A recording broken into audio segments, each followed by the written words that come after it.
É Celso de Mello que não é franco, é francamente favorável que se infrinja o bom senso de dar valor legal e efetivo a uma condenação votada pelo mais egrégio dos tribunais, mas que tornada sem efeito a partir do momento em que, uma década depois dos crimes cometidos, são dadas aos réus novas chances de defesa, considerando que uma confusa legislação não deixa claro se cabe ou não cabe o recurso para reavaliar o mérito de cada acusação, porque os réus tiveram apenas um único julgamento, portanto se tratando de uma ação penal decidida em primeiro grau, ainda que máximo.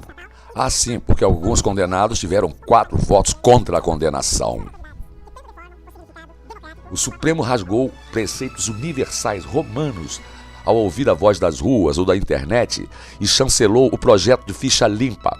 Ou seja, um cidadão passa a ser ficha suja se for condenado por qualquer colegiado de juízes, mesmo que caibam sem polêmicas recurso contra essas condenações em instâncias superiores. O ficha limpa afronta o adágio maior do indúbio pro réu. Se cabem recursos, ele ainda pode ser declarado not guilty. Do mesmo modo, após a ceia sustentada por salários beirando R$30 mil por mês, os homens da capa preta afrontaram uma máxima universal ao condenar o maior assessor de Lula por presunção de culpa.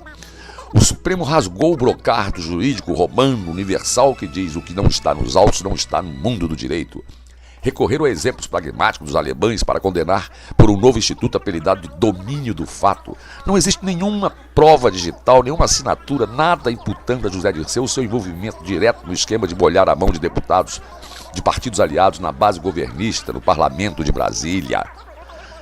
Mas o bom senso sabe que tanto José Dirceu quanto Lula sabiam de tudo que rolava antes do mensalão, durante e depois. O bom senso da rua sabe que em Lula não se devia mexer e o referendou para um segundo mandato. E Dirceu, mesmo afastado da Casa Civil, participando ativamente da política, sempre, desde então.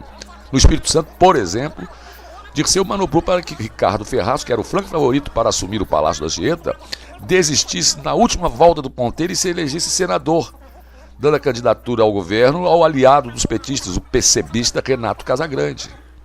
A verdade do bom senso das ruas reconhece que os 2 governos de Fernando Henrique ajudaram a diminuir a fome no Brasil.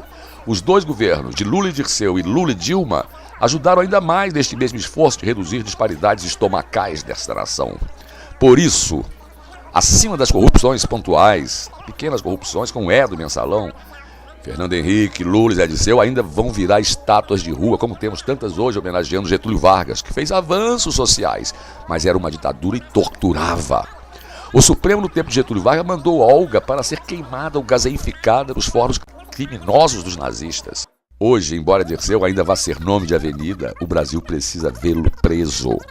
O Supremo hoje corre o risco de ser varrido não por atos institucionais como os que ele referendou, dando base juridicamente criminosa ao regime rotatório dos generais em 1968, mas corre o risco de ser literalmente varrido. As vidraças blindadas do Palácio Supremo, citadas em seu voto contra o embargo infligente pelo Celso Mello, que não é franco, mas Marco Aurélio, o primo, parente do sempre Janota Collor de Mello. O Supremo está entre a cruz e a espada. Se baixar a espada, estará erguendo o sinal de que é possível quebrar quaisquer vidraças. Eu não queria estar na pele de Celso, o Celso Mello, que não é Collor. Mello. É um excesso de excelsos. É muito Mello,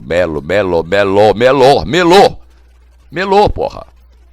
É possível até que a Carmen Lúcia mude o voto dela. E aí, em vez de 6-5, será 7-4. Aí o Brasil estará realmente de 4. Em Brasília, roubar não é crime.